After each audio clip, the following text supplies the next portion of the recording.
बिस्मिल्लाहिर्रहमानिर्रहीम, अस्सलाम वालेकुम। रमज़ान और हम में आपको कहेंगे खुश आमदीद। मेरे साथ है मोहम्मद शुएब, मेरे साथ है सबीन फारूक। आज रोज़ा कैसा गुजर रहा है आपका? रोज़ा अल्हम्दुलिल्लाह हमेशा की तरह बहुत अच्छा गुजरा। स्पेशली इस्लामाबाद का जो मौसम है वो, बल्कि मुल्क के काफ़ी शहर हैं जहाँ पर मौसम बहुत अच्छा है, तो लोग कह रहे हैं कि हमारे रोज़े बहुत ठंडे ठंडे अच्छे गुजर हैं। प्यास का एहसास नहीं हो रहा। जब भी रोज़ा ठंडा होता है ना, ये अच्छा जो बचपन में रोज़े सर्दियों में थे, अब तो चलो आहिस्ता आहिस्ता गर्मी, अभी फिर वापसी की तरफ हम जा रहे हैं।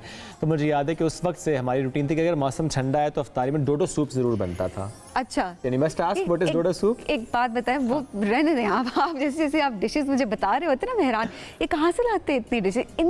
मैं आज सबको बताती चलूँ, शुएब को खाने पीने का इतना शौक है, इनके वेट पे, इनकी फिजिकल अपीयरेंस पे बिल्कुल मत जाएं कि ये कितने पतले हैं। ये अपने साथ ये वर्कआउट करते हैं, अपना ख्याल रखते हैं, लेकिन ये खाते सही दबा करें और ऐसी ऐसी डिशेस का बता रहे होते हैं कि मैं ज्यादा नहीं खाता। वैसे मैं ज्यादा नहीं खाता, मैं यूं करता हूँ कि थोड़ा थोड़ा ना, जो भी पसंद है। रोजे में झूठ नहीं बोलते। अच्छा, नहीं ज्यादा नहीं खा, तेज खाने वाली बात अब करें। अच्छा मुझे बता, हाँ तेज खाते और ज्यादा खाते ज्यादा नहीं खाता। मुझे ये बताएं कि ये जो डिफरेंट डिशेस के आप नाम ले रहे होते हैं, ये कहाँ से आप ढूंढ के लाते हैं? मुझे जहाँ से अच्छी डिश मिलती है मैं वो ढूंढ के ले आता हूँ। तो मुझे आज आप मुझे बताएंगे कि जो मुख्तलिफ, आज मैंने सोचा आपने तो रिसर्च भी की हुई है कि जो मुख्तलिफ मुल्क हैं, ममालिक हैं, वहाँ पर जब अफ्तार होती है तो वहाँ पर जो खुसूसी पकवान बनते हैं वो कौन से होते हैं? ठीक है, आज वो रिसर्च हमसे शेयर करेंगे। बिल्कुल, चलें स्टार्ट करते हैं अपने पड़ोसी मुल्क से, भारत से स्टार्ट करते हैं कि भारत में अफ्तार का दस्तरखान जब सजता है तो समोसे वहाँ पर होते हैं जी। आलू से भरी हुई नमकीन पेस्ट्रियाँ, आलू से भरी हुई नमकीन पेस्ट्रियाँ है समोसा, लेकिन क्या पेस्ट्री रही है, दस्तरखान का लाज़मी हिस्सा होता है। और इन पेस्ट्रियों को एक प्याले में तोड़कर उसमें दही डालते हैं, उसमें इमली डाली जाती है, उसे ढांप दिया जाता है और उसके बाद पेश किया जाता है।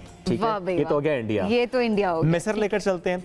मैशी वर्कुल अनब, बड़ा मुश्किल नाम है। अंगूर की बेल के पत्ते चावल, गोश्त और मसालों से भरे हुए होते हैं। हाँ। और अफ्तार के लिए अंगूर के पत्तों से बने गरम गरम छोटे छोटे से पैकेट्स होते हैं, पेश किए जाते हैं। ये पैकेट ट्राई करने आपने इराक लेके चलते हैं आपको।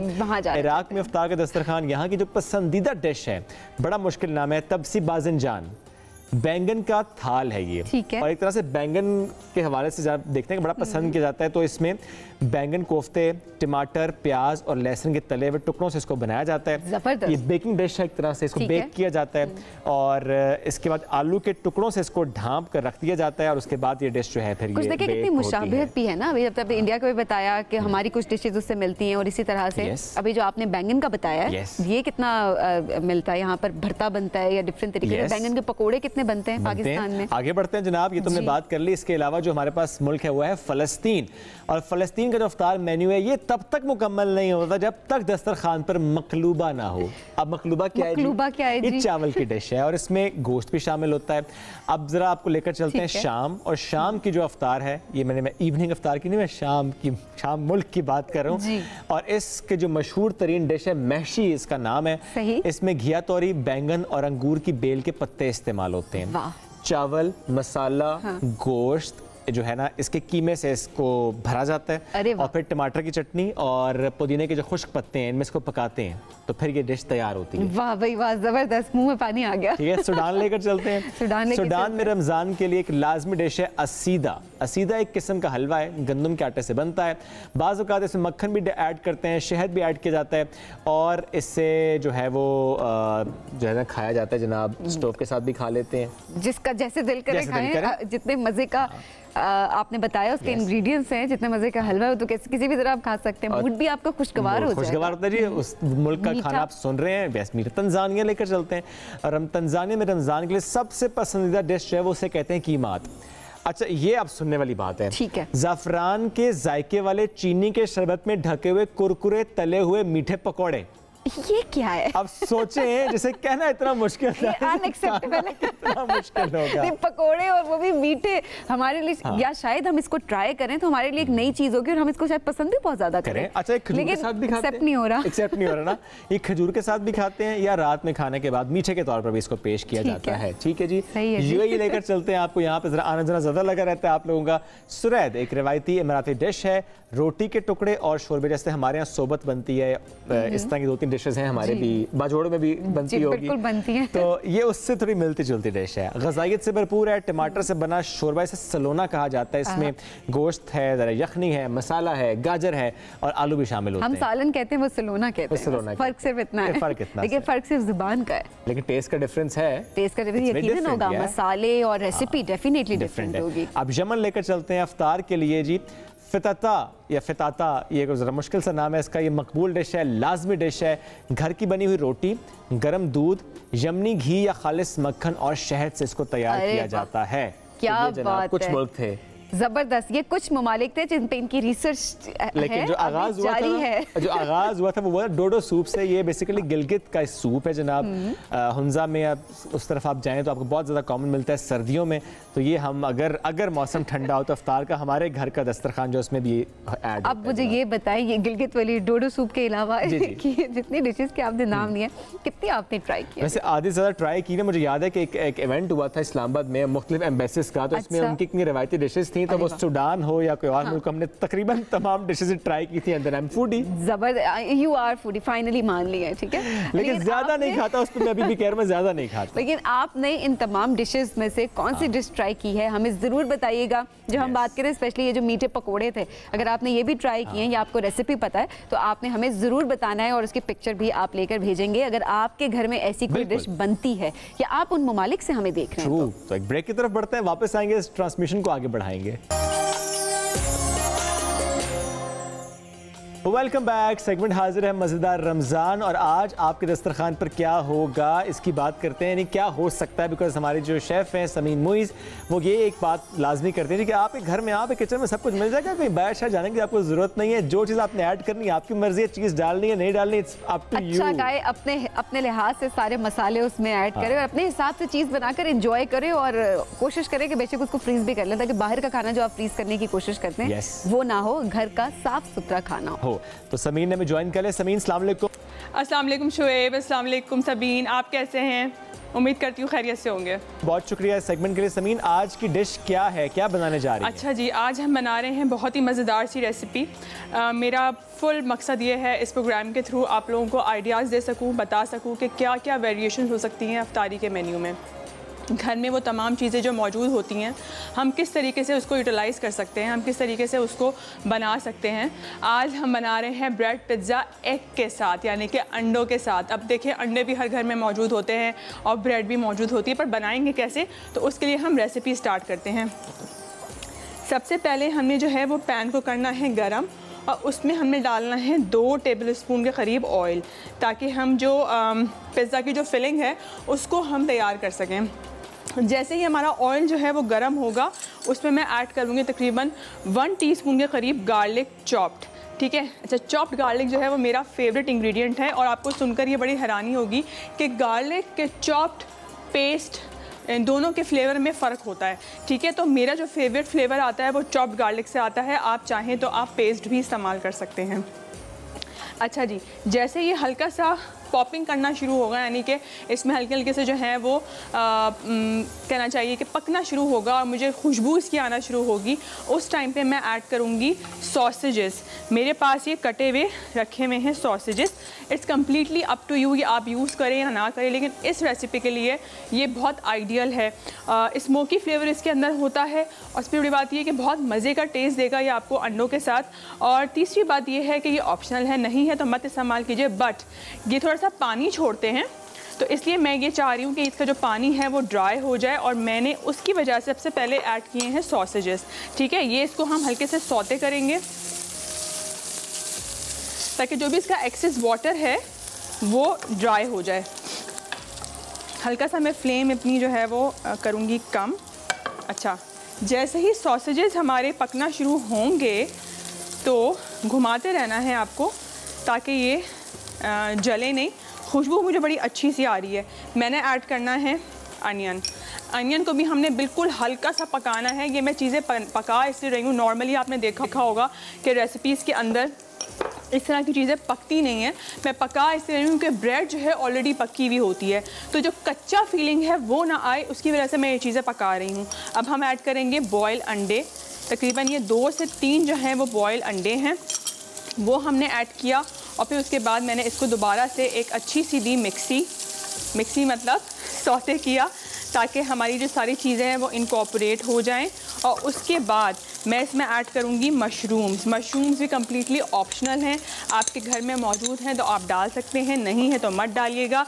कैप्सिकम इज़ वेरी इंपॉर्टेंट, यानी कि शिमला मिर्च और प्याज एक ऐसी चीज़ है जो हर घर में ऑलमोस्ट अवेलेबल होती है। जो शिमला मिर्च से पिज़्ज़ा की जो एक ख़ास खुशबू है वो शिमला मिर्च से बड़ी अच्छी आती है। तो अगर आपके घर में शिमला मिर्च मौजूद है तो वेल एंड गुड, नहीं है तो मंगा लीजिएगा। शिमला मिर्च जो है वो और खाना में भी इस्तेमाल होती है, लेकिन जो पिज़्ज़ा का फ्लेवर है वो इससे बड़ा अच्छा आता है। अच्छा, अब हमारी बारी आती है स्पाइसेस की। सो मैं थोड़ा सा डालूँगी लाल मिर्ची का पाउडर, आप चाहें तो इसको स्किप कर सकते हैं बट ज़रा अच्छा फ्लेवर हो जाएगा। थोड़ा सा मैं डालूँगी इसके अंदर काली मिर्चें, तकरीबन ये सारी ही जाएंगी, अबाउट हाफ़ टी स्पून है। और इसके अलावा जाएगा हमारा ये सॉल्ट, हस्बे ज़रूरत आपने सॉल्ट डालना है। ये बिल्कुल रेडी हो चुकी है, इसको मैं अब बंद करूँगी। और अब हम क्या करेंगे, हमारे पास है ब्रेड स्लाइस जो कि आप देख सकते हैं यहाँ पे रखे हुए हैं और ये मैंने हल्के से सेक के रखे हुए हैं। अच्छा, मैं हमेशा बताती हूँ कि जब भी आप इस तरह की कोई चीज़ बना रहे हैं तो फिलिंग को आपने ठंडा ज़रूर करना है ताकि आपको ईज़ी टू यूज़ हो।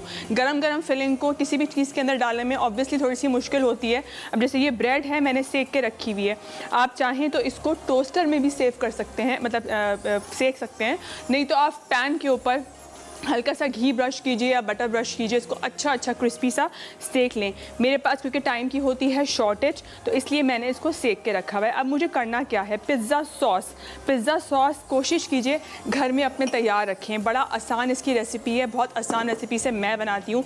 ये मैं अपने घर का पिज़्ज़ा सॉस जो बना हुआ मेरे पास रखा हुआ था मैं वो लेकर आई हूँ। बॉयल टमाटर कीजिए, उसका छिलका उतारिए, उसको अच्छे से ब्लेंड कीजिए, प्याज सौते कीजिए और प्याज सौते करने के बाद आपने ये ब्लेंड टमाटोज़ डाल दिए अलॉन्ग विथ लहसुन, ठीक है, लहसुन भी डाल दिया और टमाटोज़ भी डाल दिए। उसके बाद आपने इसको अच्छे से पकाया, लाल मिर्च का पाउडर, काली मिर्च का पाउडर, नमक और कुटी हुई काली मिर्चें, साथ में आपने डाला इसके वोस्टरशायर सॉस, उससे बड़ा अच्छा एक फ्लेवर आ जाता है। बहुत सारे लोग इसके अंदर जो हैं वो सोया सॉस भी डालते हैं, complete depend on your taste, ठीक है। अच्छा, अगर आपके पास टाइम नहीं है और आपको ऐसा लगता है कि आप ये सॉस घर में नहीं बना सकते तो बहुत कंपनीज़ ऐसी हैं जो आपको रेडीमेड सॉस भी तैयार हुआ बॉटल्स में मिल जाता है। अगर आप अपने पास एक भी बॉटल इस सॉस की जो है वो ला के रखेंगी तो ये बहुत काम आता है। लेकिन जो मेरी ये वाला पिज़्ज़ा सॉस है ये मैं पिज़्ज़ा में भी इस्तेमाल करती हूँ और ये मैं अपने पास्ता में भी इस्तेमाल करती हूँ, क्योंकि मैंने इसको ऐसा बनाया हुआ है, ये बिल्कुल भी मिठास की तरफ नहीं है। बहुत सारे लोग शुगर भी ऐड करते हैं और आप बिल्कुल ऐड कर सकते हैं। ब्राउन शुगर इसके लिए पिज़्ज़ा सॉस के लिए या पास्ता सॉस के लिए रिकमेंडेड होती है, उसका फ्लेवर जो होता है वो बड़ा अच्छा आता है। अच्छा देखें, ये मैंने डाल दिया यहाँ पे पिज़्ज़ा सॉस, अपने हिसाब से आप लगा लें आपको जितनी भी ज़रूरत है। उसके बाद हम डालेंगे नीचे वाले जो लेयर है उस पर हम डालेंगे चेडर चीज़, ये हुआ हुआ है श्रेडेड हुआ हुआ है चेडर चीज़ डालेंगे और उसको हम इवनली जो है वो स्प्रेड कर देंगे। अच्छा, जब आप ये खाएंगे ना ये वाला जो हमने बना रहे हैं एग की फिलिंग के साथ पिज़्ज़ा, तो आपको ये बिल्कुल फील नहीं होगा कि इसके अंदर कोई चिकन नहीं है, इसके अंदर किसी किस्म का कोई मीट नहीं है। और अगर आपके घर में बचा हुआ है, फॉर एग्ज़ाम्पल अगर रात के सहरी का कोई कीमा बचा हुआ है या चिकन बची हुई है तो बिल्कुल आप वो इस्तेमाल कर सकते हैं। अच्छा, ये फिलिंग थोड़ी गर्म हो रही है पर मैं फिर भी इसके ऊपर डाल रही हूँ। हस्बे ज़रूरत फिलिंग आप इसके ऊपर डालेंगे, जितनी बड़ी आपकी ब्रेड का स्लाइस है उतनी ही ज़्यादा फिलिंग जाएगी, ठीक है। अच्छा, अब पता है आपको क्या हुआ है कि जो मैंने हल्का सा पका लिया है ना इसको, उससे ये हुआ है कि जो बिल्कुल कच्ची वाली फीलिंग होगी प्याज की और शिमला मिर्च की वो इसके अंदर बिल्कुल भी नहीं आएगी। और क्योंकि नॉर्मली जो हम जब पिज़्ज़ा बनाते हैं तो हम इसको तकरीबन 15 से 20 मिनट के लिए हम इसको जो है वो बेक करते हैं, डिपेंड करते हैं आपके अवन का टेम्परेचर क्या है। जो इसका आइडियल टाइम है पिज़्ज़ा बेक करने का वो तकरीबन 10 से 12 मिनट का टाइम है, बिल्कुल हाई टेम्परेचर के ऊपर बेक होता है। लेकिन सम जो होते हैं वो अवन्स ऐसे होते हैं जो कि बहुत मतलब हल्के होते हैं तो उनका थोड़ा टाइम ज़्यादा ले लेते हैं। अच्छा, इसके ऊपर जो है ना मैं डालूँगी मोज़रेला चीज़ और मैं अवन में रखूँगी ग्रिल के ऊपर। ज़बरदस्त। क्या बात है। मेरे ख्याल में ये तो घर में इजीली चीज़ें जो अवेलेबल हैं उनसे बनाया जा सकता है बहुत आसानी के साथ, कि आपको अलग से मार्केट नहीं जाना पड़ रहा कि इस तरह के इंग्रेडिएंट्स महंगी महंगी चीज़ें आपको इकट्ठी करनी है और उसके बाद आप ये बना रहे हैं। यहाँ पर अपना ब्रेड पिज़्ज़ा जो है वो ओवन में रख दिया है। एक चीज़ जो मैंने बतानी ब्रेक से पहले रह गई थी वो ये कि ऑरिगेनो जो है वो पिज़्ज़ा का बहुत मेन इंग्रेडिएंट है। ऑरिगेनो लीव्स भी मिलते हैं, ऑरिगेनो पाउडर भी मिलता है। आपके घर में अगर लीव्स अवेलेबल हैं तो हल्का सा ऊपर छिड़क दीजिए। और जो पिज़्ज़ा सॉस की मैंने रेसिपी बताई थी उसमें भी ऑरिगेनो लाजमन डालिए, क्योंकि ऑरिगेनो के बगैर पिज़्ज़ा सॉस इनकम्प्लीट है। अच्छा, अब हम आते हैं, हमारा जो ये पिज़्ज़ा है वहाँ पे वो बेक हो रहा है। मैंने सिर्फ ग्रिलर ऑन किया हुआ है कि ऊपर जो हमारा चीज़ है वो मेल्ट हो जाए, उसके ऊपर हल्का सा कलर आ जाए। बाकी आपको पता है कि हर चीज़ पक्की हुई है, ब्रेड पक्की हुई है, अंदर जो सारी उसकी फिलिंग है वो भी पक्की हुई है। अच्छा, अब आते हैं हम अपनी ड्रिंक की तरफ। ड्रिंक हम बना रहे हैं आज पाइनएप्पल एंड मिंट लेमनेड। तो मेरे पास ये पाइनएप्पल का नेक्टर है, आप चाहें तो स्क्वॉश भी इस्तेमाल कर सकते हैं। सबसे पहले मैं ऐड करूँगी इसमें तकरीबन 1 से 1.5 गिलास पानी। उसके बाद हम डालेंगे तकरीबन 2 टेबलस्पून के करीब ये पाइनएप्पल नेक्टर। आप चाहें तो पाइनएप्पल कोई भी और फ्लेवर का भी इस्तेमाल कर सकते हैं, कम्प्लीटली अप टू यू। तकरीबन 2 से 2.5 टेबलस्पून मैंने डाल दिया है। आपकी चॉइस के ऊपर है कि आप क्या चीज़ ऐड कर रहे हैं। अच्छा, अब आ जाते हैं हम शुगर की तरफ। तकरीबन 1 से 1.5 टेबलस्पून डालेंगे हम इसके अंदर शुगर, चीनी। अच्छा जी, उसके बाद आ जाते हैं मिंट। मिंट मेरा फेवरेट इंग्रेडिएंट है किसी भी ड्रिंक के लिए। ये बहुत रिफ़्रेशिंग होता है और बहुत अच्छा फ्लेवर करता है ड्रिंक में। साथ में जाएगा lemon juice, but make sure कि लेमन जूस डालते हुए इस बात का ज़रा ख्याल और ध्यान रखें कि इसके सीड्स जो हैं, बीज नहीं जाने चाहिए। तकरीबन 1 to 1.5 टेबलस्पून मैं डालूँगी। बीज जो होते हैं लेमन जूस के वो थोड़े से कड़वे होते हैं, सो अगर किसी के मुँह में आ गए तो वो दिल में आपको काफ़ी कुछ बोलेगा। चलें जी, अब आ गई बर्फ़। बर्फ़ जो है वो है शुएब का फेवरेट इंग्रेडिएंट, और इसको ब्लेंड करने से पहले मेरी नज़र पड़ गई है पिज़्ज़ा के ऊपर और ग्लव्स। जी, ये मिल गया है मुझे ग्लव्स, और मैं निकालूंगी ये खूबसूरत सा पिज़्ज़ा जो कि बिल्कुल हो गया है तैयार। ये आप देख सकते हैं क्या खूबसूरत सी जो है इसकी शक्ल आई है, और ये बहुत गर्म है और मुझे वहाँ से आवाज़ आ रही है कि जी खुशबू बड़ी प्यारी आ रही है। चलें, अब हम अपने जो ब्लेंडर जो जूस बना रहे हैं उसको हम करते हैं स्टार्ट।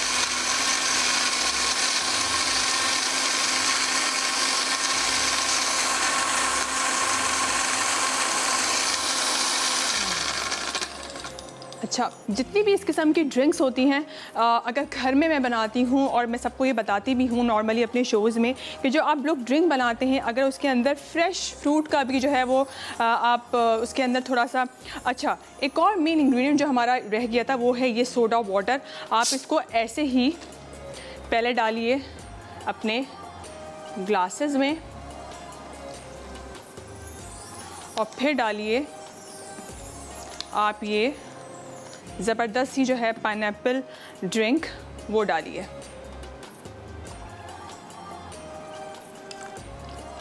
पाइनएप्पल के साथ मिंट का फ्लेवर आएगा और उसके अलावा इसमें सोडा का फ्लेवर भी आएगा, तो ये एक बहुत अलग सी जो मिंट लेमनेड नॉर्मली बनता है ये उससे ज़रा अलग सी ड्रिंक बनेगी। ठीक है, इसका फ्लेवर भी बहुत डिफरेंट आएगा। अच्छा, उसके साथ साथ जो हमने यहाँ पे बनाया है पिज़्ज़ा, उसको ज़रा मैं काट के दिखाती हूँ आपको कि ये कैसा लग रहा है। Wow, just wow. जो इस वक्त मुझे फील आ रही है और जो कलर कलर की आवाज़ आ रही है ना उसी से भूख लग गई है। ये देखें,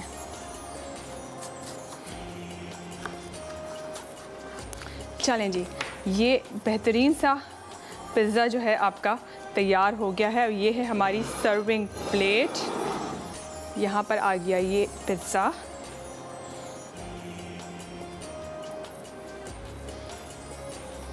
ये देखिए, मोज़रेला चीज़ से जो स्ट्रेच आता है बड़ा ही कोई खूबसूरत लगता है। बिल्कुल ज़बरदस्त, क्या खूबसूरत इसका कलर है। चले ज़मीन, ये 4 जो है ना वो आप शुएब ने कहा 4 ही खा सकते हैं, तो 4 जो है ना वो आप शुएब के लिए किसी तरफ पार्सल करवाने की कोशिश करेंगे। बहुत शुक्रिया। मैंने बनने के बाद फैसला किया एक भी बहुत है मेरे लिए। ज़मीन थैंक यू सो मच, साथ मौजूद थी इस सेगमेंट में। मज़ेदार रमज़ान। अब एक ब्रेक की तरफ बढ़ेंगे, वापस आएंगे, स्टे विद अस।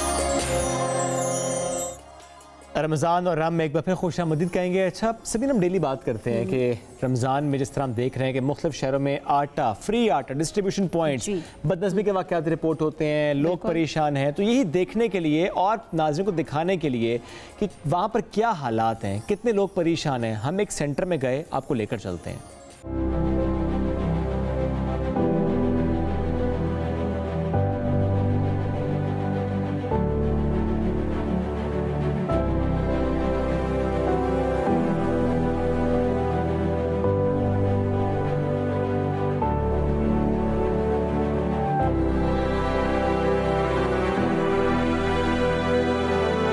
पाकिस्तान में माजी में कई बार हमने कतारें देखी, वो चाहे यूटिलिटी स्टोर हो, वो चाहे राशन डिस्ट्रीब्यूशन हो, वो चाहे कोई और कतार हो।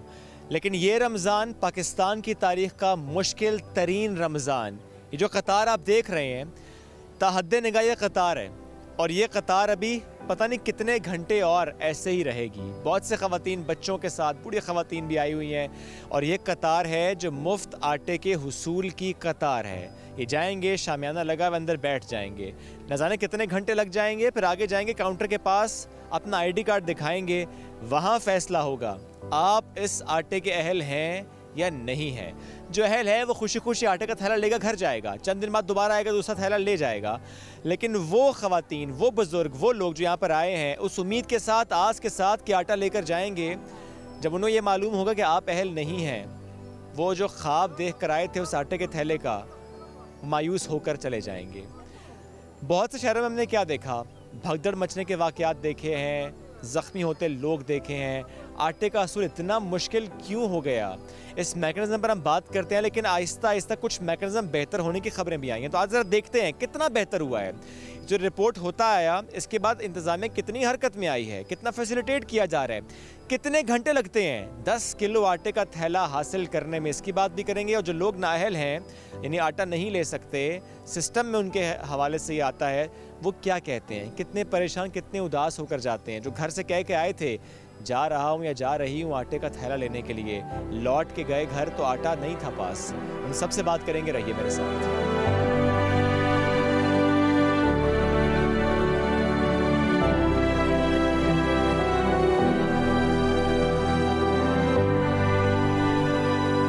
कतार में लगना इतना आसान नहीं होता, इंतज़ार करना इतना आसान नहीं होता। कुछ ख़वातीन उनसे बात भी करते हैं। अस्सलाम वालेकुम जी, कैसी हैं आप? वालेकुम सलाम, ठीक ठाक। आज पहली दफ़ा आई हैं? जी, इधर पहली दफ़ा आई हूँ, लेकिन आटा जो जिस तरह मिलता है, जिस तरह जलील होते हैं ना, वो अल्लाह पाक उस तरह ना करे। अल्लाह देने वाले अल्लाह की ज़ात है, बकाया बंदे को स्टोर से रिलीव करके इस तरह दे कि वो इज्जत से पैसों का ही ले, लेकिन इस कतारों में ना खड़े हो। कितनी मुश्किल हो रही है? बहुत ज़्यादा। कितनी दफ़ा मायूस होकर चले जाते हैं लोग कि सड़कों से पार होना इतना मुश्किल हो जाता है कि कोई हद ही नहीं है। इसी वजह से हम बड़े मजबूर होके आते हैं। मेरे मियाँ दिन के 1000 रुपये कमाते हैं, बारिश हो तो वो भी ना कमाएं, उसकी वजह से हम इधर बच्चों की वजह से खड़े रहते हैं। शुक्रिया। इसके अलावा भी किसी सेंटर में गई थी? जी, इस्लामाबाद सेंटर रवात में। वहाँ पे क्या देखा? वहाँ पर आप देखे औरतों को इतने दिक्के मिल रहे हैं, बहुत जलील करके दे रहे हैं। एक और खातून से बात। अस्सलाम वालेकुम। वालेकुम सलाम जी, पहली दफ़ा आई हैं इधर?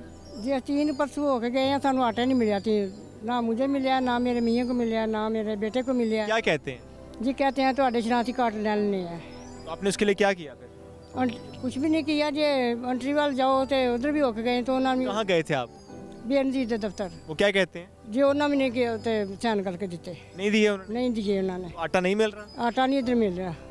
अब आटा नहीं मिलेगा तो क्या करेंगे? कुछ भी ना, घर जाके दुकान तो किलो 150 का मुल है, खावा मुश्किल हो रही है। मुश्किल हो रही है ना। यहाँ पर लंबी कतार है, बच्चों के साथ आई हुई हैं। ये वो कतार है जो पहली कतार है। बेचारे ये कतार आहिस्ता आहिस्ता लोगों को अंदर लेकर जाते हैं, वहाँ बिठाते हैं, फिर इसी तरह बारी आती है, फिर काउंटर पे पहुँचते हैं। तो सारा प्रोसेस आज आपको दिखा रहे हैं, रहिए हमारे साथ।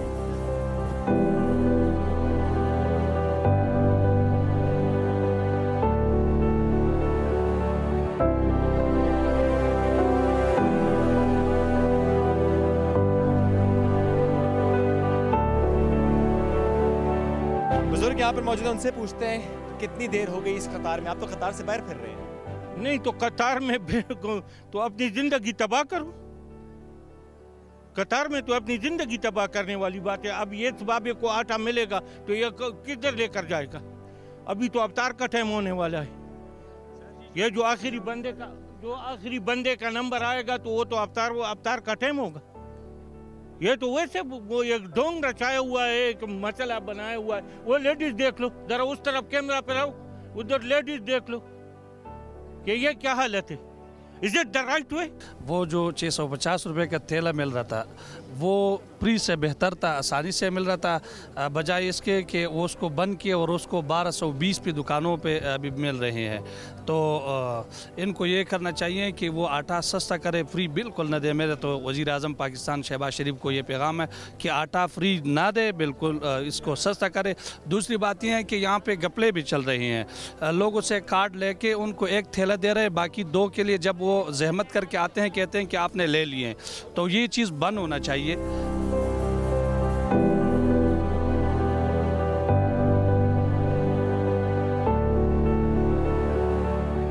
और साहब हैं, सज्जाद साहब, देख नहीं सकते, आंखों में रोशनी नहीं है।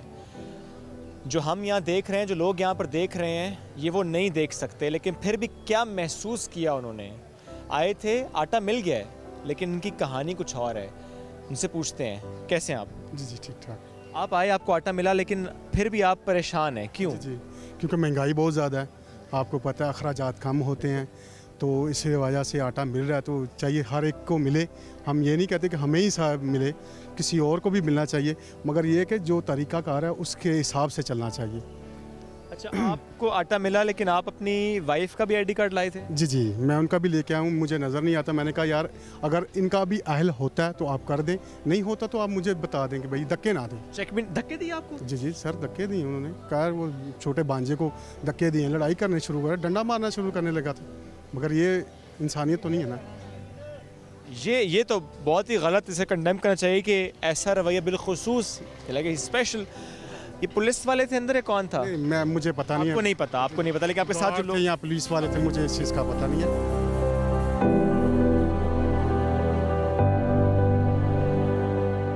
ये बच्ची मेरे साथ खड़ी है, इससे बात करें। अस्सलाम वालेकुम बेटा, क्या नाम है आपका? मेरा नाज। मेरा कितने साल की हो आप? 12 साल की बच्ची। और आप जब आई यहाँ पे क्या कहा आपको? मैं पहले बैठी थी तो जब नंबर आया तो वो कह रहे हैं कि आप लोगों ने तमाशा बनाया हुआ है, हम नहीं दे रहे आटा। तमाशा बनाया हुआ आटा नहीं दे रहे, ऐसे कहा आपको? जी ऐसे ही कहा है। आप अकेले आए हो? जी मेरे साथ बाबा आए थे तो उनको भी नहीं मिला तो मुझे भी नहीं मिला। और बाकी घर वाले? बाकी मेरी अम्मी है तो वो तो बीमार है तो इस वजह से वो। आप अम्मी का आईडी कार्ड लाई थी? जी नहीं, ये तो मेरी भाभी का, अम्मी का नहीं लाई। अम्मी पे नहीं दे रहे, ना अम्मी पे दे रहे ना बाबा के आईडी कार्ड। घर के किसी फर्द को नहीं मिला? नहीं। पहली बार आई थी आज? जी। आप अकेली बाहर खड़ी हुई हो और बाबा अंदर है? जी। कितनी देर हो गई आपको? बहुत ज़्यादा टाइम हो गया, कम से कम 20 मिनट होगी। और आप दोबारा अंदर जा नहीं सकती? नहीं, वो नहीं जाने दे रहे। बच्ची थी, बाप के साथ आई थी, आईडी कार्ड लेकर आई थी अपनी भाभी का, लेकिन ज़ाहिर आटा तो नहीं मिला। वालिद साहब अंदर है, बच्ची बाहर अकेली खड़ी उनका इंतज़ार कर रही है। अब वालिद साहब को आटा मिलेगा या नहीं मिलेगा तो हम नहीं जानते, लेकिन बहुत से लोग यहाँ से जो बाहर आते हैं उनकी आँखों से वो दुख, वो दर्द छलकता है। जो उम्मीद से आए थे आटा लेकर घर जाएंगे, पर मैं तो ये सोच रहा हूँ इस बच्ची को हमने क्या सिखाया आज। तो जो बच्ची आई थी जिसे ये कहा गया, क्या तमाशा लगाया है? तमाशा किसने लगाया है? इस बच्ची ने लगाया है या इंतज़ामिया ने लगाया है या हुकूमत ने लगाया है? ये तमाशा आखिर लगाया किसने? फैसला मैं आप पर छोड़ता हूँ।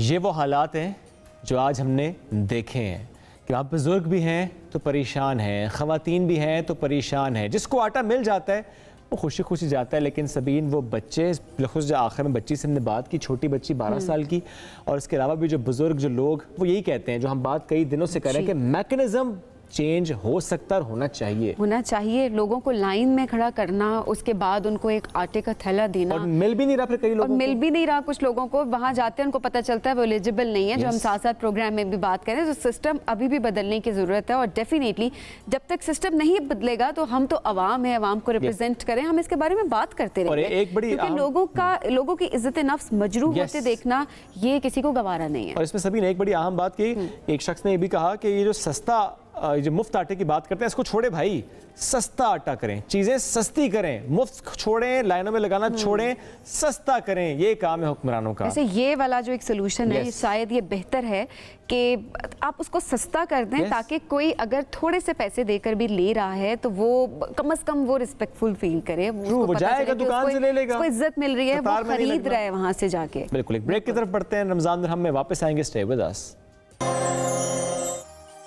Welcome back. रमज़ान और हम में एक बार फिर खुशामदीद कहेंगे, और अब बात करेंगे उस मेहमान शख्सियत से जब हमने इस सफ़र का आगाज़ किया सुबह से आगे, क्योंकि अब हम करें रमज़ान और हम, तो पहले शो में हमारे मेहमान थे जुल्फी बुखारी साहब, आज इस ट्रांसमिशन में ज्वाइन करें, वेलकम करेंगे। अस्सलाम वालेकुम जुल्फी भाई, कैसे हैं? अस्सलाम वालेकुम। अब बताएं, अब कैसा लग रहा है दोबारा आपको हमारे शो में आके? नहीं, मैं देख रहा हूँ आप लोगों ने डेढ़ महीना हो गया, बड़ा आप लोग ज़बरदस्त कर रहे हैं और इम्प्रूव भी कर रहे हैं, और रेटिंग्स भी है सुना बहुत अच्छी है, अल्हम्दुलिल्लाह बहुत अच्छी जा रही है, लोगों का रिस्पॉन्स बहुत अच्छा जा रहा है। रमज़ान आपका कैसा जा रहा है? मेरा बहुत अच्छा जा रहा है, हम इतना महसूस नहीं हो रहा इस वक्त, क्योंकि पॉलिटिकल टेम्परेचर भी हाई है, मसरूफियात भी बहुत ज़्यादा हैं, तो और मौसम, तो उसकी वजह से आपको वो ना वो भूख ना वो प्यास उस तरीके से नहीं लग रही। इस वक्त तक तो ठीक जा रहा है, अब ये नहीं पता अगले 10 दिन कैसे ये वाकई किसी को भी नहीं पता। लेकिन महकमा मौसमियात के मुताबिक रमज़ान ठंडा ठंडा गुजरने वाला है, ईद पे भी बारिश की। लेकिन मैं समझता हूँ कि पहले जब 10 दिन जो होते हैं ना वो वैसे ही अच्छे गुजर जाते हैं, क्योंकि नई चीज़ होती है, आपको इफ्तारियों का इंतजार होता है, सहरी का इंतजार होता है, थोड़ा एनर्जी लेवल भी वही रहता है, एनर्जी। तो बीच में जो आ जाता है ना मिडल टू एंड, वो मुश्किल है, एंड फिर आसान लगता है ना कि बात अब तो जा रहे हैं, और फिर बल्कि उसका इंसान पहला रोजा किस उम्र में रखा था? जरा बचपन में, आज जुल्फी से हम बिल्कुल बात नहीं करेंगे सियासत की, आज हम इनको इनके बचपन में लेके जाते हैं, अगर याद रहा उनको वो सारी यादें। मैं अभी भी बचपन में ही हूँ। आई थिंक यही कोई शायद एक आध रखा हो, जब 9 साल का था या 8 साल का था या ऐसे कुछ, लेकिन एक आध। तोहफा मिला था रोजा कुशाई पे? मुझे सच पूछें याद ही नहीं, कसम से याद नहीं। वैसे जब भी आप बचपन की बात करते हैं ना, कुछ यादें होती हैं बचपन की, वो चाहे रमज़ान के अदरवाइज भी स्कूल की भी हो सकती हैं, तो व्हाट आर दोज मेमोरीज? अगर हमसे पूछें कि यार एक अच्छी मेमोरी बचपन की जुल्फी भाई की क्या है? रमज़ान के हवाले से, अदरवाइज भी क्योंकि मैं पैदा इंग्लैंड में हुआ था, और मेरी पूरी फैमिली, मेरी बहनें वहीं पैदा हुई थी, मैं मेरे वालिद वहाँ 50 साल से, वालिदैन साथ दोनों, तो वहाँ की जो वहाँ माहौल जो था, यहाँ मैं देखता हूँ कि एक लिहाज से आपका फैमिली स्ट्रक्चर बहुत स्ट्रॉन्ग होता है, लेकिन उस तरीके से जहाँ आप वहाँ रूटीन में होते हैं वो शायद रूटीन यहाँ ना हो, या क्योंकि मैं दूसरी उम्र में यहाँ आया हूँ तो सियासत में ज़्यादा बात है, कोई रूटीन नहीं होती, लेकिन वहाँ एज अ फैमिली आप ज़्यादा आई थिंक निटेड रहते हैं, चाहे खाना हो एक साथ हर चीज़, यहाँ हर बंदा अपना अपना कर रहा होता है, एक अलग एक रूटीन होती है, तो आई थिंक वो वहाँ का जो सिस्टम है वो तो आप मिस करते हैं उसको। हाँ, मतलब एक अच्छा एक सिस्टम आई थिंक यूथ के लिए बड़े होने के लिए, एक लिहाज से मैं अपने घर की बात कर रहा हूँ या मुसलमान घरों की, ज़ाहिर बात है कि वहाँ और फ्लॉज हैं फैमिली स्ट्रक्चर्स में, लेकिन आई थिंक वहाँ एक मोरालिटी का, मैं आपके अभी कॉलीग से बात कर रहा था, वहाँ जो मोरालिटी का जनरल जो आपको टीचिंग जो दी जाती है, कि मतलब एक मिनिस्टर को 13.5 पाउंड के ऊपर रिज़ाइन करना पड़ा, क्योंकि उसने अपनी नैनी एक मुलाजिम के लिए टिकट गलती से लेके उसके पैसे नहीं भरे, इतनी अकाउंटेबिलिटी, तो उसको फिर रिज़ाइन करना पड़ा। मतलब ऐसी चीज़ें होती हैं, तो आई थिंक वो जो मोरालिटी है वो कायम रहती है, और आप देखते हैं कि अभी और मुल्कों में कोई एक मतलब इज़राइल जैसे मुल्क, हम उनके आइडियोलॉजी या ज़ायनिस्ट वगैरह के साथ नहीं एग्री करते, लेकिन एक मुल्क जिसकी पॉपुलेशन 10 मिलियन हो, उसमें नेतन्याहू ने कॉन्स्टिट्यूशन को थोड़ा सा चेंज करने की या काफ़ी चेंज करने की कोशिश कर रहे हैं, और उसमें मतलब कोई 3-4 करोड़ लोग निकल आए हैं रोड पे, 10 मिलियन की पॉपुलेशन है, हम 230 मिलियन की पॉपुलेशन है, और मतलब इतने ज़्यादा लोग इतने 10 दिन के लिए निकलें, ये कहीं हमें नहीं होता वो, तो एक जिंदा कौम हो जाती है। फैसला कब किया था? मैंने अब आना चाहिए पाकिस्तान ही सेटल होना। मैं एक्चुअली जब 13 साल का था मेरे वालिदैन ने मुझे यहाँ वापस शिफ्ट कर दिया, तो मैं थोड़ा सा शरारती सा था, तो उन्होंने बोला था कि पाकिस्तान जाओ, और मैं एक ही बेटा हूँ, तो उन्होंने ये सोचा कि अगर ये यहीं रहेगा तो फिर ये यहीं का रह जाएगा, और क्योंकि एक बेटा हूँ, बिज़नेस हमारी बात थी, तो ये होगा कि पाकिस्तान में जो हमारी लिंक्स हैं गाँव के साथ, इलाके के साथ, लोगों के साथ, वो कट हो जाएंगी इसके साथ। तो फिर 13 साल की उम्र में मैं यहाँ कोई 3 या 4 साल के लिए शिफ्ट हुआ था। ठीक है। फिर 17 साल की उम्र पे रफली मैं वापस शिफ्ट हुआ, और फिर जब ज़ाहिर बात है खान साहब से जब मुलाकात हुई, उस वक्त मेरा कोई इरादा नहीं था पाकिस्तान में, बल्कि पॉलिटिक्स में, और फिर मैं ऐसा ऐसा यूके पॉलिटिक्स में जाने लगा। ओके। लेकिन खान साहब कहते थे वो बड़ा बोरिंग है, और बिज़नेस कितना करोगे, पैसे मीन्स टू एन एंड है, एंड नहीं है, तो तुम जैसे बंदे को पाकिस्तान आना चाहिए, पाकिस्तान में सियासत में हिस्सा लेना चाहिए, चेंज ऐसे ही आएगी। तो आहिस्ता आहिस्ता वो चीज़ें फिर बढ़ती गई। तो फिर नेशनैलिटी भी छोड़ी?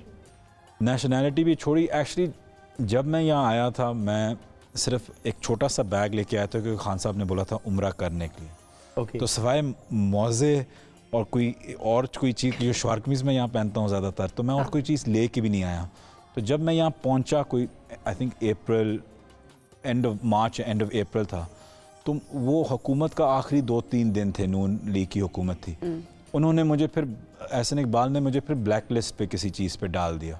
तो हम उम्रे पे, फिर याद है वो पूरा फियास्को, उम्रे पे कैसे गया, ब्लैक लिस्ट पे 6 दिन की मुझे सहूलत मिली, क्योंकि मैं सिर्फ उम्रे के लिए आया हुआ था। तो जब हम उम्रे से, तो मेरे पास 2 ऑप्शन थे सऊदी अरेबिया से, कि मैं वहीं से लंदन चला जाऊँ या वापस पाकिस्तान हो। लंदन चला जाता तो सारा इल्ज़ाम खान साहब पे आ जाता कि वहाँ से लंदन फ़रार हो गए। तो ज़ाहिर बात है मैं वापस आया खान साहब के साथ। तो फिर मैं ब्लैक लिस्ट पे था कुछ 2 महीने। अच्छा। तो और फिर इलेक्शन कैंपेन शुरू हो गई, फिर मुझे इस्लामाबाद के इलेक्शन कैंपेन का मैनेजर बनाया गया, तो वो फिर मैं उस पर लग गया। वो जब हम जीते तो इलेक्शन जीत गए, फिर कैबिनेट, फिर गवर्नमेंट बनी, तो खान साहब ने बोला गवर्नमेंट में आ जाओ, कैबिनेट में आ जाओ। तो मैं अभी तक ब्लैक लिस्ट और ECL के बीच में खेल रहा था। तो जो मैं छोटा सा बैग लेके आया था, मैं उसके बाद वापस लंदन ही नहीं गया कोई 6 महीने, क्योंकि मैं अल्हम्दुलिल्लाह मैं गवर्नमेंट में था, मिनिस्टर था, कैबिनेट में था। जब ब्लैक लिस्ट का केस मैं जीता, मैं लंदन नहीं गया क्योंकि हुकूमत बड़ी बिजी चल रही थी। राइट। तो उसके बाद नैब ने या किसी ने मुझे वापस फ़ौरन ECL पे भी डाल दिया। तो ब्लैक लिस्ट से ECL शिफ्ट किया। जो ECL के जो प्रोगेटिव होता है उसको निकालने का वो कैबिनेट का होता है, लेकिन मैंने फैसला किया था कि अगर मैं अपने आप को कैबिनेट से निकालूं, मैं खुद कैबिनेट का हिस्सा हूं, तो मैं ऐसे नहीं करूंगा, मैं कोर्ट से लड़ूंगा। तो अल्हम्दुलिल्लाह फिर मैंने 2 महीने कोर्ट में ECL का केस लड़ा, वो भी जीता सकती थी, लेकिन और 2 एक कैबिनेट मीटिंग में ट्यूसडे को कोई इशू ही नहीं था कि जी हमारा ओवरसीज़ मिनिस्टर ECL पे ओवरसीज़ कैसे जाएगा। तो लेकिन वो मैंने फिर भी वो बोझ नहीं डाला और कोर्ट गया, और मैंने ब्लैक लिस्ट वाला भी जीता और ECL वाला भी मैं जीता। तो जब से मैं आया था, उस छोटे से बैग में शायद 2 पेयर जूते होंगे, मौजे होंगे, उसके अलावा मेरे पास और कुछ भी नहीं था। काफी मुश्किल, और फिर मैं यहाँ 6-8 महीने रहता रहा। सियासतदान की जिंदगी मुश्किल नहीं है ज़्यादा? कभी अच्छा जिंदगी में कभी पछतावा होता है कि काश सियासतदान ना बनता, कुछ और बन जाता? हाँ, या उधर ही रहता। देखें, अगेन अल्लाह का लाख लाख शुक्र है, मेरे पास बड़ी अपॉर्चुनिटी थी कुछ भी करने के लिए, और जिस फील्ड में मैं था, बिज़नेस में या हूँ, मैं उसमें एक कम उम्र में कुछ हद तक कामयाब था। तो वो रिग्रेट मुझे उस तरीके से नहीं है, लेकिन जब मुश्किलात यहाँ हो जाती है, या जब प्रेशर बढ़ता है, या जब तनकीद होती है और गलत होती है, तो फिर बंदा सोचता है कि मैंने क्या किया है। अब जब मैं जेल में था, मैं सोचा था कि क्या मैंने सियासत 5 साल ज़्यादा जल्दी मैंने ज्वाइन कर ली हो, क्या मैं 45 की उम्र में सियासत में आ जाता। पहली टर्म जो PTI की थी, क्या मैं एज अ दोस्त या एज अ बिजनेसमैन बाहर बैठ के खाली यहाँ आता रहता। अच्छा, वो टाइम था जब ये मैं उसमें वो सोच रहा था कि मैच्योरिटी उस चीज़ में होती है, या सीधा जो मैंने छलांग मार दी बगैर सोचे। तो ये चीज़ें मैं सोचता हूँ, लेकिन फिर मैं हमेशा यही वे अप करता हूँ कि बाहर लोगों में, अवाम में जो इज़्ज़त मिलती है जब हम बाहर जाते हैं, लोगों की दुआएं जो मिलती हैं, आई थिंक उसका कोई बदल हो नहीं सकता। जो बुजुर्ग से लेके यूथ, दुआओं का बदल तो हाँ, और ख़ासतौर यूथ जिस तरीके से हम जो यंगर पॉलिटिशियंस हैं उनके साथ जोड़ती है, तो वो इज़्ज़त आप खरीद ही नहीं सकते, आप चाहे जितने कामयाब बिजनेसमैन हो। ये 8 दिन जो जेल के थे, ये कैसे थे? मुश्किल थे। तो सच बताइएगा। नहीं बहुत मुश्किल थे, ज़ाहिर बात है। मैं हार्डन क्रिमिनल तो नहीं हूँ कि मुझे जेल कोई मेरा ससुराल है, मैं उन डायलॉग्स में यकीन नहीं करता। मैं एक नॉर्मल शहरी हूँ, क्रिमिनल नहीं हूँ कि मेरे लिए जेल कोई आसान हो या अच्छी हो। लेकिन एक मुश्किल काम था। हमें वो मौत की चक्की में रखा हुआ था, कोई 8 बाय 8 का कमरा है, वही बाथरूम है, मतलब बाथरूम क्या है, वो पाकिस्तानी टॉयलेट और एक टूटी है और वहीं आपका बिस्तर है। तो ज़ाहिर बात है वो कुछ 15-16 घंटे लॉकडाउन था, तो मुश्किल वक्त था। यानी वो वॉशरूम ऐसे ही है उस रूम के अंदर ही, कोई सेपरेट वॉशरूम नहीं है? सेपरेट कुछ नहीं है। ओके, आपको मिला था फ्राइंग पैन? मुझे एक्चुअली फ्राइंग पैन तो दूर की बात है, मुझे तो समझ नहीं आ रही थी कि वो उनको मौका कैसे मिला इस्त्री करने का।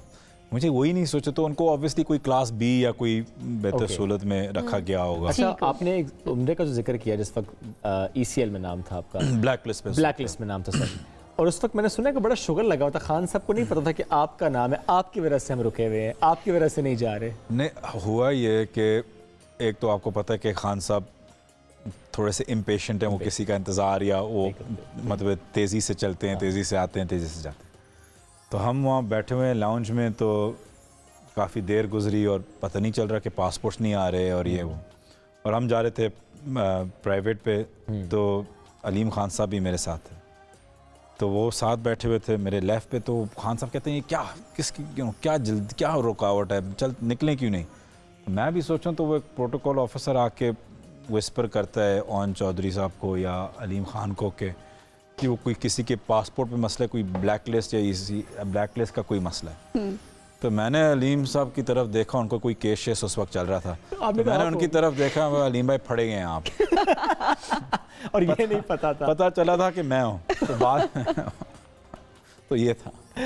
सबने बाद में कुछ कहा नहीं कि यू आर द वन। वो कहा था कि नहीं तुम्हारा तो अच्छा, जब मेरा बोला तो ना मेरा कारोबार यहाँ, ना मैं पाकिस्तान में रहता था, मैं तो सिर्फ 6 दिन की छुट्टियों के लिए आया हुआ था, मतलब लिटरली 6 दिन के लिए आया। सही। तो मेरा तो कुछ था ही नहीं यहाँ कि मैं किसी लिस्ट पे हूँ। तो फिर हम कुछ घंटा अलीम खान का मजाक उड़ाते रहे कि शायद उनकी कोई लिस्ट है या ऐसे कोई उन्हें किया। अच्छा, पता चला मैं हूँ। क्या जुल्फी बुखारी ब्रांड कॉन्शियस हैं? As in designers? पहनने में, डिज़ाइनर्स में? पहनने में मैं कॉन्शियस हूँ। क्या ब्रांड है ये, वो बिल्कुल भी नहीं, उस तरीके से मैं नहीं हूँ। ज़ाहिर बात है कि हर ब्रांड्स की अपनी फिट्स होती हैं और फिटिंग होती है, लेकिन पहले शायद जब मैं ज़्यादा छोटा था तब अरे छोटे हैं जब ज़्यादा छोटे थे, ठीक है, तो बिल्कुल अपने बचपन में फिर शायद थोड़ा बहुत अगर हुआ हूँ, लेकिन अब ब्रांड कॉन्शियस नहीं। लेकिन हाँ कि आई थिंक एक इंसान का फ़र्ज़ है कि वो अपने आप को एक साफ रखे और अपने मुताबिक अच्छे कपड़े पहने, और उसमें कोई पैसों या उस चीज़ की लेना देना नहीं है।